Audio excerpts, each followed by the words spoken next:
지혜가 뭡니까? 지혜. 어떤 사람을 지혜로운 사람이라고 그럽니까? 세상에서는 어떤 사람을 지혜로운 사람이라고 그러나요? 세상에서 얘기하는 지혜와 하나님께서 말씀하시는 지혜와는 완전히 다릅니다. 엄청난 차이가 있습니다. 세상에서는 공부를 좀 잘하면 지혜롭다 그러잖아요. IQ가 높으면 지혜롭다? 능력이 있으면 지혜롭다? 어떤 일에 뛰어난 재능을 발휘하면 지혜롭다고 그러지 않습니까? 이론가, 학자 같은 사람 지혜롭다고 그러잖아요. 심지어는 교활한 책략가 같은 사람을 지혜롭다고 하는 경우도 있습니다. 하지만 하나님께서는 비웃으십니다. 시편 37편 13절 말씀, 그러나 주께서 그를 비웃으시리니 그의 날이 다가옴을 보심이로다 그러셨어요. 하나님께서는 세상의 지혜를 전혀 인정하지 않으십니다. 인정하지 않으시는 정도가 아니고 세상적인 지혜, 세상의 온갖 지혜는 다 미련한 지혜다 이렇게 말씀을 하셔요. 왜냐하면 그 지혜를 가지고 하나님을 만날 수가 없으니까. 세상의 지혜를 가지고 구원을 얻을 수가 없으니까. 세상의 지혜를 가지면 가질수록 하나님께로부터 멀어지니까. 고린도전서 1장 20절 말씀하잖아요. 지혜 있는 자가 어디 있느냐? 없다는 거예요. 선비가 어디 있느냐? 선비는 학자를 얘기하는 거예요. 학자가 어디 있느냐? 없다는 거예요. 이 세대 변론가가 어디 있느냐? 변론가는 논객을 얘기하는 거예요. 이 세대 논객이 어디 있느냐? 없다는 거예요. 하나님께서 이 세상의 지혜를 미련하게 하신 것이 아니냐 이렇게 말씀하셨어요. 지혜란 뭡니까? 성삼위 하나님의 성품입니다. 성삼위 하나님의 특징입니다. 성부 하나님은 지혜의 근본이십니다. 성자 예수님은 지혜의 화신이십니다. 성령 하나님은 지혜의 영이십니다. 그러므로 지혜란 곧 하나님이요, 곧 하나님의 말씀인 거죠. 하나님은 말씀이시니까요. 하나님의 지혜가 우리 인간들에게, 우리 사람들에게 기록돼 가지고 주어진 것이 바로 성경이에요. 그러므로 말씀하시기를 이렇게 말씀하시죠. 또 네가 어려서부터 성경을 알았나니 성경은 등이 너로 하여금 그리스도 예수 안에 있는 믿음으로 말미암아 구원에 이르는 지혜가 있게 하느니라 말씀하셨어요. 구원에 이룰 수 있어야 그게 지혜가 되는 거잖아요. 근데 성경만이 우리로 하여금 구원에 이르는 지혜가 있게 한다 말씀하신 거죠. 여러분 지혜롭습니까? 진실한 신자는 다 지혜롭습니다. 성부 하나님의 자녀니까요. 성자 예수님의 사람이니까요. 성령 하나님께서 그 속에 계시니까요. 그러니까 참된 신자라면 그 어떤 불신자들보다도 지혜로운 사람이기는 합니다. 그러니까 기본적인 조건은 갖춰진 거예요. 불신자는 다 미련한 사람들입니다. 여러분 아시죠?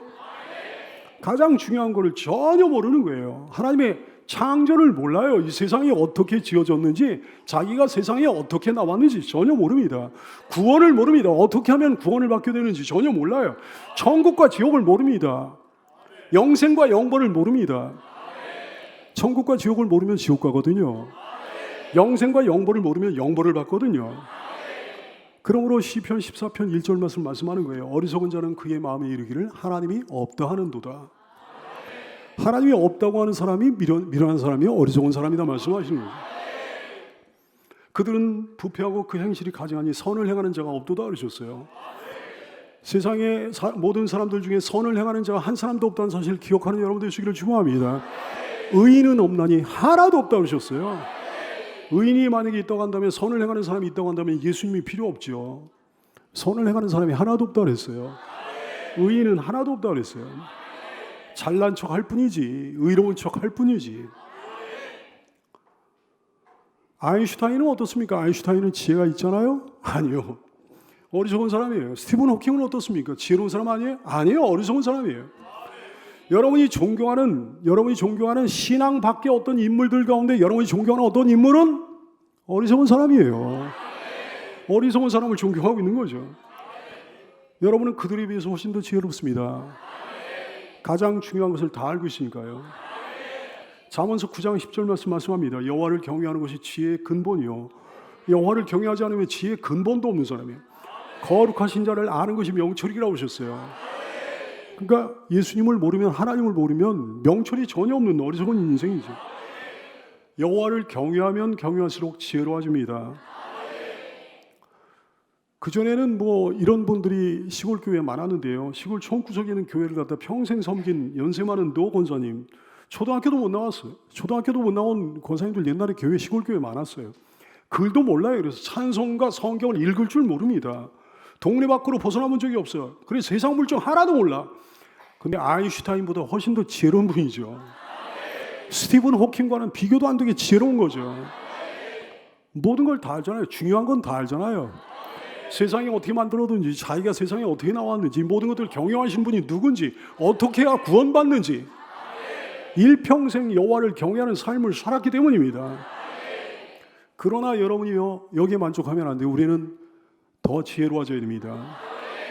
지혜가 뭐라고요? 성삼위 하나님을 아는 게 지혜라고요. 그를 경외하는 게 지혜라고요. 그의 마음을 알아, 그의 뜻을 알아, 계명을 지키며 사는 것이 지혜라고요. 다시 한번 잠언서 9장 10절 말씀 보겠습니다. 여호와를 경외하는 것이 지혜의 근본이요 거룩하신 자를 아는 것이 명철이니라. 근데 우리가 얼만큼 주를 경외합니까? 정말 만족스러울 만큼 충분할 정도로 주를 경외합니까? 우리가 얼만큼 주를 아나요?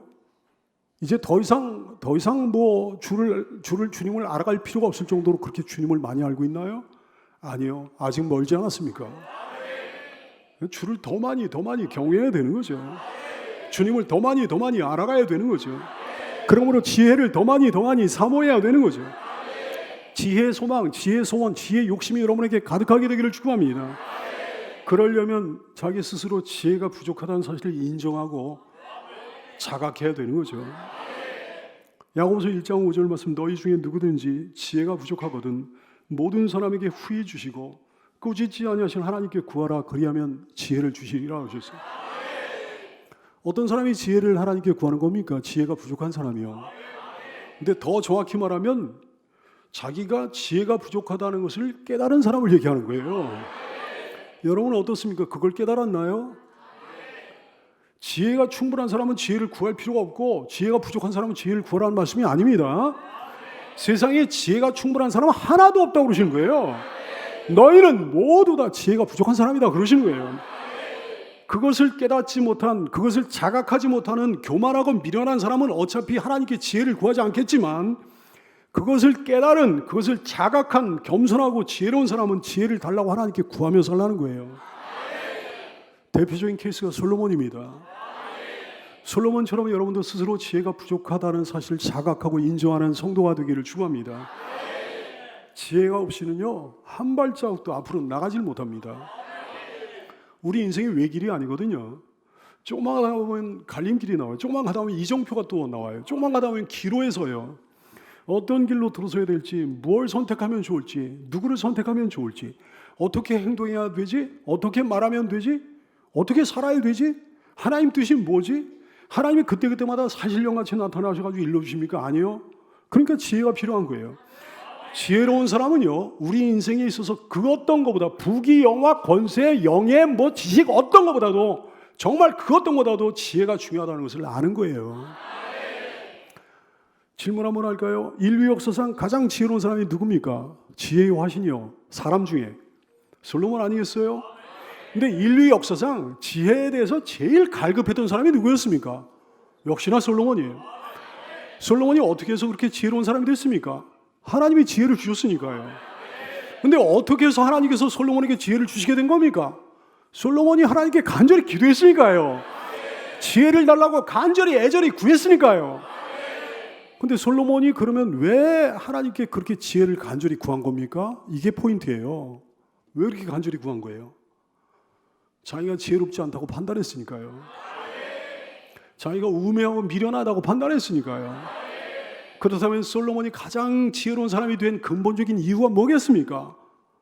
근본적인 이유가 이거예요. 아주 간단해요. 자기를 지혜롭지 않다고 여겼기 때문에 지혜로운 사람이 된 거예요. 처음부터 자기를 지혜로운 사람으로 여겼다면 하나님께 지혜를 구했겠습니까? 다른 걸 구했겠지요. 사랑하는 여러분, 솔로몬의 지혜는 선천적으로 타고난 게 아닙니다. 하나님께 구해서 구천적으로 얻게 된 신앙의 산물입니다. 기도의 응답입니다. 하지만 역설적으로 이 사람 솔로몬은 지혜를 타고난 사람이었다 말할 수 있겠습니다. 자기에게 지혜가 부족하다는 것을 인정하는 지혜가 있었잖아요. 야, 나 지혜가 부족하니까 하나님께 그걸 구해야 되겠다, 그런 지혜가 있었잖아요. 그러니까 지혜를 타고난 거죠. 지혜의 단계를 갖다 두 단계로 얘기하자면, 먼저는요, 첫 번째 단계가 뭐냐면 이거예요. 자기 자신을 지혜롭지 않다고 여기는 데서 출발합니다. 다시 말해 겸손해서 출발합니다. 지혜의 두 번째 단계, 야, 나 지혜가 부족하구나. 하나님께 구해야 되겠다. 그래, 하나님께 나가서 지혜를 구하는 거예요. 하나님이 응답해 주셔가지고 지혜를 얻은 거예요. 지혜로워진 거예요. 그게 두 번째 단계예요. 자, 뭐와 뭐가 붙어 있습니까? 겸손과 지혜가 붙어 있잖아요.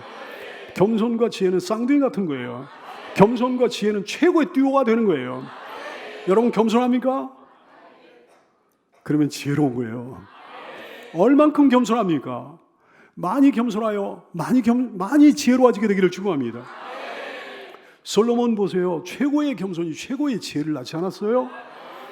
이 사람 별 볼 일 없는 시절에 하나님께 지혜를 구한 게 아니었어요. 최고의 엘리트였을 때 하나님께 지혜를 구한 사람이었어요. 이 사람의 위대한 겸손, 이 사람의 놀라운 겸손을 보십시오. 여러분, 이 사람 솔로몬이 하나님께 애절하게 지혜를 구할 때 이 사람의 위치가 어떤 위치였습니까? 별 볼 일 없는 불황자가 아니었습니다. 절대 아니었어요. 지혜로운 아버지 다윗 밑에서 왕실 엘리트 교육을 철저히 받은 다음에 정식으로 왕위를 계승한 왕이었습니다. 왕도 왕 나름이죠. 왕이 쟁탈전에 휩쓸려가지고 뭐 이리 갈까 저리 갈까 뭐 아니면 돌아갈까 모르는 판국에 있는 왕이었다면 할 수 없이 하나님께 기도했을 수도 있겠어요. 하나님, 저에게 왕권을 좀 안정시킬 수 있는, 왕위를 제대로 쟁탈해가지고 왕권을 안정시킬 수 있는 지혜를 주시옵소서, 이렇게 뭐 구할 수도 있었겠어요. 하지만 그런 위치가, 그런 처지가 아니었단 말씀이에요. 그 사람 솔로몬이 1000번제를 드리면서까지 하나님께 지혜를 구할 때 이 사람의 위치는 그런 불안정한 위치가 아니었단 말씀입니다. 솔로몬은 그때 잘 나가고 있었습니다. 한참 뜨고 있는 중이었다고요. 왕국을 제대로 평정했습니다. 강대국이었던 애굽의 공주와 결혼할 정도로 그 세력이 안정적이었어요. 부족한 게 없었습니다. 권력도 영화도 최고의 위치에 있었습니다. 정점을 찍고 있었다는 말씀이에요. 근데 그런 사람 솔로몬이 자기 자신을 얼마나 작은 사람으로 여기는지요. 열왕기상 3장 7절 이하의 말씀, 나의 하나님 여호와여, 솔로몬의 기도예요. 주께서 종의 아버지 다윗을 대신하여 왕이 되게 하셨사오나 종은 작은 아이에 불과합니다. 출입할 줄을 알지 못합니다. 출입할 줄을 알지 못하고 주께서 택하신 백성 가운데 있습니다. 그들은 큰 백성입니다. 수요가 많아서 셀 수도 없고 기록할 수도 없사오니 누가 주의 이 많은 백성을 재판할 수 있사오리까? 듣는 마음을 이 미련한 종에게 주시길 원합니다. 이 미련한 종에게 지혜를 주셔서 주의 백성을 재판하여 선악을 분별할 수 있도록 은혜를 베풀어 주시길 원합니다. 이 위대한 겸손을 보십시오. 그 권력과 세력과 영화가 완전히 안정된 대이스라엘의 왕이 자기를 일컬어 작은 아이에 불과하다고 그러는 거예요. 사랑하는 여러분, 그래서 그 사람이 그렇게 지혜로워진 겁니다. 겸손과 지혜가 최고의 듀오라는 사실을 깨달아 아는 여러분 되시기를 축원합니다. 스스로를 이렇게 낮추다 보니까 어떡하겠습니까? 하나님을 의지할 수밖에 없겠습니까? 왕으로서의 직분을 감당할 만한 힘과 능력과 지혜를 달라고 하나님께 구할 수밖에 더 있겠냐 얘기해요. 바로 이것입니다. 자기 자신을 작은 아이처럼 여기는 거, 우매하고 미련한 사람으로 여기는 거, 하나님께서 지혜를 주시지 않으면 안 되겠다고 여기는 거, 이게 뭐냐 이게 겸손이죠. 가장 좋은 보배인 지혜는 겸손으로부터 시작됩니다. 겸손이 지혜를 낳는 거예요. 겸손은 하나님을 의지하게 합니다. 겸손은 하나님께 기도하게 합니다. 그래서 응답받게 하고 결국은 지혜롭게 만들어주는 거예요. 다시 한번 겸손과 지혜가 최고의 띠오라는 사실을 기억하고 사는 여러분 되시기를 바랍니다. 교만한 사람은요, 아무것도 모르면서 더 이상 자기가 배울 필요가 없다고 여기는 거예요.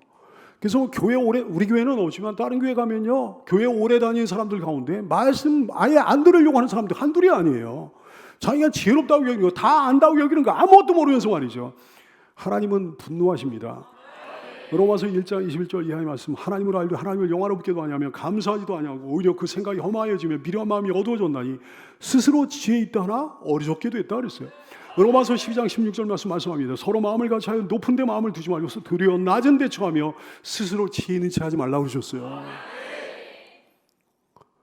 교만한 사람은 변화를 거부합니다. 다 됐다고 여기는 거예요. 반면에 겸손한 사람은 배울 게 많다고 여기는 거예요. 변화를 갈망합니다. 교만한 사람은 자기 혼자 할 수 있다고 여기는 거예요. 반면에 겸손한 사람은 하나님 도움 없이는 한 발자국도 나갈 수 없다고 여기는 거예요. 교만한 사람은 세상의 이치를 자기가 꿰뚫었다고 여기는 거예요. 반면에 겸손한 사람은 자기가 아무것도 못한다고 여기는 거예요. 이 세상은요, 온통 교만한 사람들 천지입니다. 다시 말해 어리석은 사람들의 놀이터입니다. 세상의 리더들일수록 그렇게 교만해요. 그렇게 어리석어요. 사랑하는 여러분, 겸손한 사람 되어 지혜로운 사람 되시기를 축원합니다. 당연히 신자라고 해서 그 지혜가 똑같은 거 절대 아니죠. 솔로몬이 1000번제를 드리면서 하나님께 지혜를 구했잖아요. 근데 1000번제를 드리기 전에 이 사람이 신자였습니까? 아니었습니까? 당연히 신자였죠. 하지만 1000번제를 드리기 전과 1000번제를 드리고 나서 하나님께 응답받았을 때와는 지혜가 천지 차이가 나는 거예요. 아주 딴판이 되는 거예요. 그래요. 솔로몬처럼 가장 큰 지혜를, 가장 높은 지혜를, 가장 깊은 지혜를 소유하게 되기를 축원합니다. 신자들 가운데서도 더 겸손한 분이 더 지혜롭습니다. 겸손이 지혜를 낳는다니까요. 자꾸만 지혜를 낳는다니까요. 머리를 숙일수록, 허리를 굽힐수록 그 사람의 지혜는 더 커지는 거예요. 따라서 신자들 중에서도 보다 겸손한 사람이 보다 지혜롭습니다. 교인들 중에 자고하는 사람들 보면, 높은 사람들 보면, 스스로 높이는 사람들 보면 그렇게 어리석어 보일 수가 없는 거죠. 말씀과 기도의 사람이 지혜롭습니다. 말씀을 사모하는 사람일수록 지혜롭습니다. 왜냐하면 말씀은 지혜의 말씀이기 때문입니다. 말씀은 지혜 그 자체이기 때문입니다. 그러므로 예배 시간에 하나님 말씀 듣기를 사모하는 사람일수록 더 지혜로워지는 거죠. 평소에도 성경 가까이 하는 사람일수록 더 지혜로워지는 거죠. 간절히 기도하는 사람이 지혜로워지는 거죠. 1000번제의 간절한 기도 후에 솔로몬은 훨씬 더 지혜로워지지 않았습니까? 하나님 앞에 무릎을 꿇고 사는 사람, 하나님의 뜻을 여쭙고 사는 사람, 지혜로워질 수밖에 없는 거죠. 섬김의 사람, 헌신의 사람이 지혜로운 줄로 깨닫게 되시기를 축원합니다. 보세요. 솔로몬이 하나님께 간절히 지혜를 사모했던 이유가 뭐였을까요? 잘 먹고 잘 살고자 함이 아니었잖아요. 부귀영화를 누리려고 지혜를 사모한 것이 아니었잖아요. 자기 이름을 떨치려고 지혜를 사모한 것이 아니었잖아요. 그가 지혜를 사모한 목적은 하나님 나라를 잘 섬기고자 함이었습니다. 신실한 목적, 아름다운 목적이에요. 보세요. 신자 중에 어떤 사람이, 교회 다니는 사람 중에 어떤 사람이 재테크의 귀재예요. 손대는 것마다 성공합니다. 그 사람은 그냥 돈을 많이 벌어가지고 저 혼자 호의호식하는 거예요. 그러면서 간증을 하는 거예요. 하나님께서 지혜를 주셔가지고 제가 이렇게 부자가 됐습니다. 이렇게 간증하면 하나님이 그 간증을 받으시겠습니까? 그건요, 하나님이 주신 지혜가 아닙니다. 그건 세상 지혜예요. 세상 지혜는 하나님이 인정을 안 하십니다. 세상 사람들 중에도 돈 버는 재주가 있는 사람은 얼마나 잘 버는지요. 그런 거 지혜라고 말하면 안 되는 거예요. 그건 뭐라고 얘기하면 좋겠습니까? 그냥 돈 버는 재주입니다. 그 이상도 그 이하도 아닙니다. 지혜가 아니에요. 돈 버는 재주예요. 어떤 사람이 주님 주신 지혜로 부자가 됐다면 그는 번 돈을 아름답게 쓸 것입니다. 교회를 위해, 복음을 위해, 그리고 남을 위해 쓸 것입니다. 하나님 잘 섬기고 이웃을 잘 섬기는 사람만이 이렇게 말할 수 있는 자격을 갖춘 사람이에요. 나는 하나님이 주신 지혜로 돈을 벌어서 하나님이 주신 지혜로 돈을 쓰고 있습니다. 하나님은 어떤 사람에게 돈을 버는 지혜를 주셨다고 한다면 반드시 돈을 쓰는 지혜도 함께 주시는 분이라는 사실을 깨달아는 여러분들 되시기를 축원합니다. 솔로몬이 소원한 지혜가 바로 그런 지혜였다 얘기예요. 그것이 참된 지혜죠. 그것이 주님이 원하시는 지혜죠. 그것이 주님이 기뻐하시는 지혜죠. 결국은 응답됐습니다. 열왕기상 3장 9절 말씀, 솔로몬의 소원이에요. 누가 주의 이 많은 백성을 재판할 수 있사오리까? 듣는 마음을 이 종에게 주사 주의 백성을 재판하여 선악을 분별하게 하여 주시길 원합니다. 백성들을 공정하게 잘 재판할 수 있는 지혜를 구했습니다. 섬김의 지혜를 구한 거예요. 헌신의 지혜를 구한 거예요. 당시 왕의 역할 중에 제일 중요한 것 중에 하나가 판관의 역할 아닙니까? 사법권이 분리된 시대가 아니었거든요. 당시에 최종 사법권이 왕에게 있었거든요. 근데 예나 지금이나 인간 생활의 가장 중요한 부분이 뭡니까? 법 아니겠습니까? 법이요. 법 때문에 사람들이 울고 웃고 그러는 거잖아요. 법은 인간 사회의 기초요, 동력이요. 법은 가치 판단의 기준이요, 행불행을 결정해주는 근원이 되는 거예요. 이놈의 법이라는 게 사람을 얼마나 그냥 이 사람을 좌우하는 재주를 가지고 있는지요. 옳고 그름을 제대로 판단해가지고 제대로 해주면 얼마나 좋겠습니까? 근데 그렇지를 못한 거예요. 이놈의 법전이요. 이놈의 판사들이요. 여기 판사들 없습니까? 판사도 뭐 좋은 판사도 있겠지만 이놈의 판사들, 아니 수천 년 동안 갈고 닦은 인간치의 결정체라고 하는 이놈의 법이 얼마나 불완전한지, 오늘날도 하루가 멀다 하고 개정이 되고요. 그나마 새로 개정된 법이 재구실하면 좀 좋겠습니까? 근데 또다시 수많은 맹점을 드러내요. 또다시 수많은 사람들 억울하게 만들고, 또다시 수많은 사람들 이상하게 만들고 말이죠.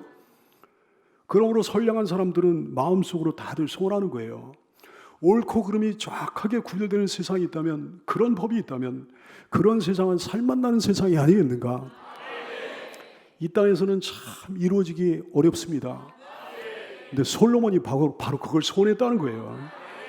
그런 걸 소원하는 계층이 대체로 어떤 계층이겠습니까? 왕이나 권력층이 아닙니다. 그런 걸 소원하는 계층은 힘없는 사람이 대개 서민들이에요. 왕으로서의 솔로몬은 얼마나 부족한 게 없는 사람입니까? 그야말로 가만히만 있어도 되는 사람 아니겠어요? 자기가 억울한 일을 당할 게 뭐 있냐 얘기예요. 자기가 불공정한 일을 당할 게 뭐 있냐 얘기예요. 그러니까 그냥 권력자들은 권력만 잡으면 사람이 달라지잖아요. 권력을 잡지 못했을 때는 그냥 막 이렇게 했다가 권력만 잡으면 달라지는 게 내로남불이요. 내가 하면 로맨스, 남이 하면 불륜이네.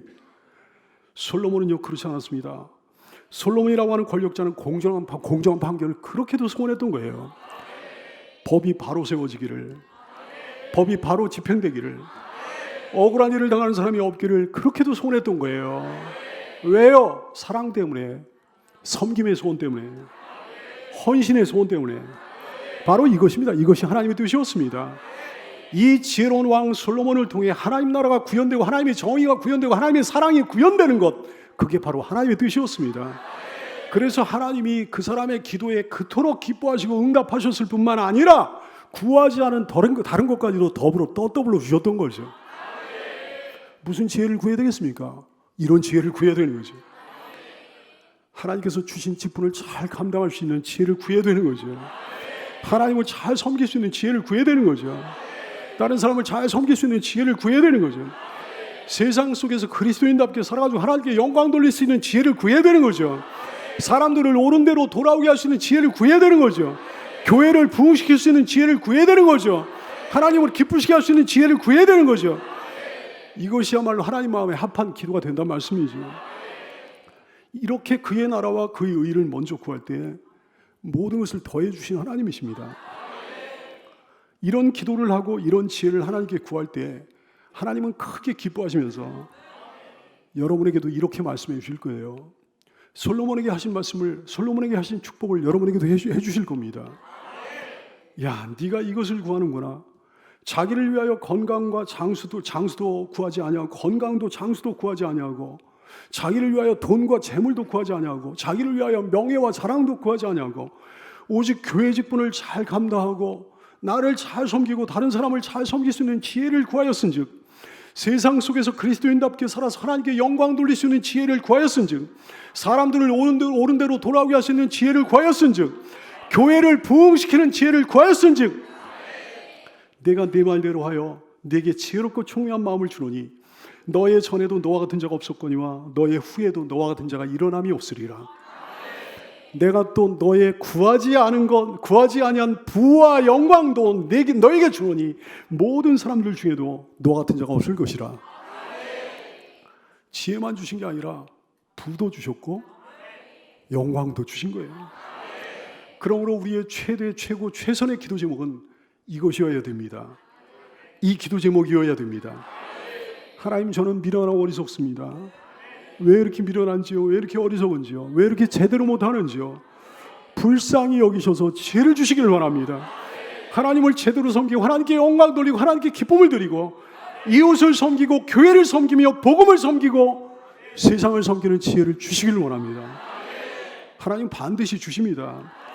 왜냐하면 모든 사람에게 후히 주시고 꾸짖지 않으시는 하나님이시기 때문입니다. 야고보서 1장 5절 말씀, 너희 중에 누구든지 지혜가 부족하거든 모든 사람에게 후히 주시고 꾸짖지 아니하시는 하나님께 구하라. 그리하면 주시리라. 원래 사람은 뭘 지나치게 요구하는 사람에게 꾸짖잖아요. 자녀가 뭘 달라고, 자녀가 뭘 사달라고 지나치게 뗐으면 어떻게 합니까? 정상적인 부모가 되면 야단칠 거예요. 어른의 경우도 마찬가지지. 여러분 주변 사람이 여러분에게 뭘 지나치게 자꾸 요구하면 어떻게 하겠습니까? 한 번, 두 번은 흔쾌히 이렇게 주다가 나중에는 염치도 없냐면서 이렇게 외면하지 않겠습니까? 근데 우리 하나님은 다르십니다. 우리가 하나님께 지혜를 구할 때 아무리 오래 구하고 아무리 많이 구하고 아무리 때를 써도 하나님은 절대로 꾸짖지 않으십니다. 도리어 후히 주십니다. 따라서 할까요? 후히 주신다는 단어가 굉장히 특별한 단어입니다. 어떤 단어인가 하면 넘치게 주신다는 거거든요. 딱 맞게 주시는 게 아니라 넘치게 주신다는 거예요. 구하지 않은 것까지 주신다는 말씀입니다. 솔로몬이 지혜를 구할 때 후히 주시는 하나님이십니다. 솔로몬이 지혜를 구할 때 지혜만 주신 것이 아니고 영광과 명예와 부귀까지 다 주셨던 것을 말씀하는 거예요. 할렐루야. 꾸짖지 않으시고 후히 주신 하나님, 구한 것만 아니고 구하지 않은 것까지 주시는 우리 하나님이시죠. 그러므로 사랑하는 여러분, 겸손한 마음으로 낮은 마음으로 자기 자신을 미련하게 여겨서 그저 하나님 앞에 나가 무릎을 꿇고 지혜를 구하되 끈질기게 믿음을 가지고 소망을 가지고 평생토록 그 기도 제목으로 기도하심으로 지혜뿐만 아니라 다른 것들까지 덤으로 받아 누리는 성도들 다 되기를 축원합니다. 지혜 가운데 악한 지혜가 있는데 이거는 지혜가 아니에요. 야고보서 3장 14절 이하에서 약한 지혜에 대해서 말씀. 그러나 너희 속에 독한 시기와 다툼이 있으면 자랑하지 말라. 진리를 거슬러 거짓말하지 말라. 이러한 지혜는 위로부터 내려온 것이 아니요 땅 위의 것이요 정욕의 것이요 귀신의 것이니 시기와 다툼이 있는 곳에는 혼란과 모든 악한 일이 있다 말씀하셨습니다. 악한 지혜, 마귀의 지혜가 있어요. 독한 시기, 누구를 시기하게 되면 지혜가 일어나요. 시기심 때문에 마귀가 주는 지혜예요. 다툼이 일어나잖아요. 분쟁이 일어나잖아요. 당쟁이 일어나잖아요. 온라인상에서 오프라인상에서 뭐 다툼이 일어나고 그러면 사람들 마음속에 악한 지혜가 떠오릅니다. 마귀가 주는 지혜. 진리를 거스르는 온갖 거짓말이요. 이거 악한 지혜예요. 온갖 인본주의적 사상, 이념, 뭐 주의 주장, 뭐 이론, 뭐 학문, 학설 다 악한 거짓말이죠. 진리를 거스르는 거짓말, 악한 지혜. 어디서 온 지혜라고요? 하나님과 아무 상관도 없습니다. 땅의 것입니다. 정욕의 것입니다. 세상 것입니다. 귀신의 것입니다. 오늘 말씀에 뭐라고 하셨는가? 위로부터 내려온 것이 아니요 땅의 것이요 정욕의 것이요 귀신의 것이라 그러셨어요. 위로부터 난 지혜는 차원이 다릅니다. 야고보서 3장 13절, 17절, 18절 말씀. 너희 중에 지혜와 총명이 있는 자는 누구냐? 그는 선행으로 말미암아 지혜의 온유함으로 그 행함을 보일지니라. 오직 위로부터 난 지혜는 첫째 성결하고 다음에 화평하고 관용하고 양순하며 긍휼과 선한 열매가 가득하고 편견과 거짓이 없나니 화평하게 하는 자들은 화평으로 심어 의의 열매를 거두니라. 참된 지혜는 어떤 지혜인가니 선을 행하는 거예요. 선이란 복음을 얘기하는 거예요. 하나님의 말씀대로 행하는 거예요. 지혜로운 자는 온유합니다. 세상적인 온유를 얘기하는 게 아니고 하나님의 말씀에 순종하는 걸 얘기하는 거예요. 참된 지혜자는 성결합니다. 죄로부터 자기를 차단한다는 거예요. 그게 지혜라는 거예요. 참된 지혜는 화평하게 합니다. 사람과 사람 사이를, 사람과 하나님 사이를 화평하게 합니다. 참된 지혜는 관용할 줄 압니다. 참된 지혜는 양순합니다. 참된 지혜는 긍휼을 베풉니다. 왜냐하면 긍휼을 베풀므로 인해 가지고 자기 하나님께 긍휼을 받는 것을 알게 되거든요. 참된 지혜는 선한 열매가 가득하다고 그랬어요. 참된 지혜는 편견이 없습니다. 참된 지혜는 거짓이 없습니다. 사랑하는 여러분, 이런 지혜로 가득하여 세상을 힘있게 살아가게 되시기를 축복합니다. 지혜는 이리 같은 세상 속을 살아가는 힘이 되는 거예요. 마태복음 10장 16절 말씀에 예수님께서 제자들을 세상에 파송하시면서 이렇게 말씀하셨어요. 보라, 내가 너희를 보냄이 양을 이리 가운데로 보낸 것 같도다. 그러므로 너희는 뱀같이 지혜롭고 비둘기같이 순결하라 하셨어요. 비둘기같이 순결하면 이게 뭐 다 된 줄 알아요. 천만의 말씀. 뱀같이 지혜로워야죠. 세상은 이리거든. 세상 사람들이 이리와 가거든요. 그러므로 뱀같이 지혜로워서 속지 말아야 되는 거예요. 아담과 하와 보세요. 속았잖아요. 속아가지고 인류가 타락했잖아요. 저주와 재앙의 기원이 됐잖아요. 우리 주 예수님께서는 마귀의 유혹을 받고 속지 않으십니다. 지혜로우시니까요. 그래요, 여러분. 지혜로워서 속지 않은 여러분 되시길 바라고. 지혜는요, 잘 되는 길, 자기한테 복된 길을 알아가지고 그 복된 길을 보고 복된 길을 알고 복된 길을 사모하고 복된 길로 걸어가는 게 지혜예요. 지혜는 뭐가 지혜인가? 안 되는 길을 알아. 저주의 길을 아는 거예요. 재앙의 길을 보는 거예요. 그래, 그 길을 싫어하는 거예요. 그 길을 거부하는 거예요. 그 길로 절대로 가지 않는 거예요. 그것이 지혜입니다.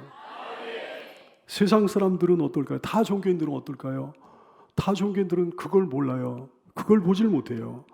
그래서 그 길이 옳은 줄 알고, 그 길이 바른 줄 알고, 그 길이 잘 되는 길인 줄 알고, 그 길이 복된 길인 줄 알고 그 길로 막 가는 거예요. 잠언서 16장 25절 말씀하셨습니다. 어떤 길은 사람이 보기에 바르나 필경은 사망의 길이다 그러셨어요. 그럴듯해 보이잖아요. 종교다원주의 그럴듯해 보이잖아요. 동성애 옹호하고 그러는 거 그럴듯해 보이잖아요. 페미니즘이요. 어떤 길은 사람이 보기에 바르나 필경은 사망의 길이니라. 사랑하는 여러분, 이것도 아니고 저것도 아니고 회색지대는 안 되는 길입니다. 저주의 길, 재앙의 길과 동일합니다. 한쪽을 강단 있게 택해야 되는 거예요. 어떻게 택해야 되겠습니까? 하나님의 말씀 쪽을 택해야죠. 지혜 쪽을 택해야죠. 지혜는 가장 중요한 기도 제목이에요. 우리는 잊지 말아야 될 것을 자주 잊어버리고 삽니다. 가장 중요한 기도 제목을 잊어버리고 삽니다. 자꾸 엉뚱한 문제만을 가지고 기도해요. 눈앞에 닥친 문제, 코앞에 닥친 고민들 말이죠. 아니에요. 가장 중요한 인생의 키는 잊어버리고 다른 키만 주렁주렁 여기다 허리춤에다 달고 살면 어떡합니까? 여러분, 들어가야 될 때 그 문을 따고 들어갈 열쇠가 없잖아요. 자, 여러분, 이제부터 가장 중요한 기도 제목을 깨달아 그 기도 제목으로 돌아오게 되기를 원합니다. 그 기도 제목으로 기도하게 되기를 원합니다. 간절히 기도하여 가장 지혜로워질 뿐만 아니라 구하지 않은 다른 것까지 더불어 하나님께 받아들이는 복된 성도들 다 되시기를 예수님의 이름으로 축복합니다. 기도하겠습니다.